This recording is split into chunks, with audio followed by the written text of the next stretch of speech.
first of all happy merry Christmas আৰু আজি পবিত্ৰ দিন এই পবিত্ৰ দিনত আজি আমি কাজলগাঁও যে টাউন কমিটিত এটা ভাল যে টাউন কমিটিৰ বিউটিফিকেশ্যন আই লাভ কাজলগাঁও ইনগ্ৰেশ্যন কৰিব পাইছে সেইটো মানে খুব মানে আনন্দিত বুলি মই নিজকে ভাবোঁ আৰু আমি ফাৰ্ষ্ট EM হোৱাৰ লগে লগে এটা একদম ধুনীয়াকৈ বিউটিফিকেশ্যন মই আজি ইনগ্ৰেশ্যন কৰিব পাইছে ইয়াৰ কাৰণে মই চবচে আনন্দিত আৰু আমি দেখি পাইছোঁ বা ভাবি আশা কৰিছোঁ যে সেইটো এটা মডেল য'ত আমি চাওক এতিয়া কাজলগাঁৱত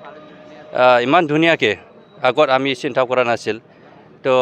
এই টাউন কমিটিৰ আণ্ডাৰত যেনেকৈ স্কিম ধৰিলে যে বিউটিফিকেশ্যনৰ সেইটো খুব প্ৰপাৰলি ইউটিলাইজেশ্যন হৈছে ৰাইজে বহুত ভাল পাইছে বা আনন্দিত য'ত আগতে ইনগ্ৰেশ্যন নোহোৱা আগতে ৰাইজে ভাল পাই পেলাই সেইটো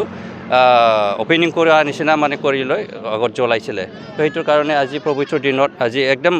বিউটিফিকেশ্যনৰ কাৰণে যি নেকি ভাল পদক্ষেপ লৈছে সেইটো মই আগৰ যেনেকৈ EM ডাঙৰীয়া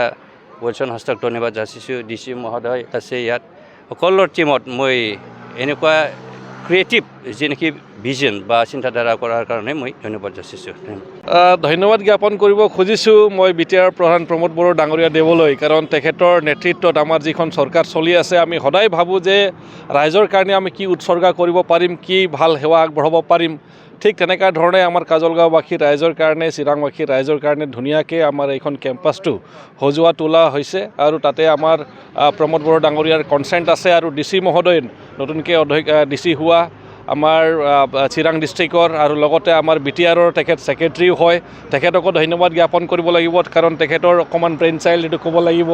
আৰু তেখেতৰ বহুত ছাপোৰ্ট আছে আমাৰ CSD মহোদয়ৰ বহুত ছাপোৰ্ট আছে আৰু লগতে আমাৰ চেয়াৰমেন মহোদয়ৰো বহুত ছাপোৰ্ট আছে মই আগত আৰ্বান ডেভেলপমেণ্ট ডিপাৰ্টমেণ্ট চাইছিলোঁ মই যেতিয়া মানে এইটোৰ বিষয়টো গম পালোঁ বিউটিফিকেশ্যন বিষয়টো বহুত সঁহাৰি জনালোঁ আৰু ভাল লাগিল যে এইটো এটা মডেল হৈ যাব যিটো আমাৰ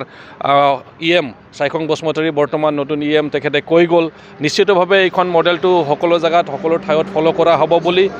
মই আশাবাদী আৰু এইটোৰ জৰিয়তে ৰাইজৰ মনটো সদায় মানে আনন্দময় হৈ থাকক মানে সদায় উৎফুল্লিত হৈ থাকক সদায় এটা ভাল পৰিৱেশত থাকক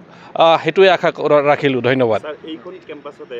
ইউএন ব্ৰহ্ম ইকো পাৰ্কৰ নামত যিটো কাম চলি আছে বৰ্তমান প্ৰায় 3 বছৰ হৈ গ'ল 55 লাখ টকা ব্যয় কৰি কাম চলি আছে এতিয়া বহুত লেহেমীয়া গতিত চলি আছে আৰু কাম এতিয়া সম্পূৰ্ণ হোৱা নাই আমি নিশ্চিতভাৱে যদি কিবা কাম লেহেমীয়া হৈছে আজি আমাৰ DC মহোদয়ো আছে আমাৰ CSD মহোদয় আহিছে নতুনকৈ আমাৰ দায়িত্ব লোৱা EM মহোদয় আছে নিশ্চয় আজি আলোচনা কৰিম যাতে এইটো ইমিডিয়েটলি অতি শীঘ্ৰে যাতে এইটো কমপ্লিট হৈ যায় আৰু বহুত অতি শীঘ্ৰে আমি এটা নতুন ষ্টেচুও ইনষ্টল কৰিবলৈ গৈ আছোঁ আমাৰ DC মহোদয়ৰ নেতৃত্বত আমাৰ ক'বলৈ গ'লে father of nation Mahatma Gandhi তেখেতৰ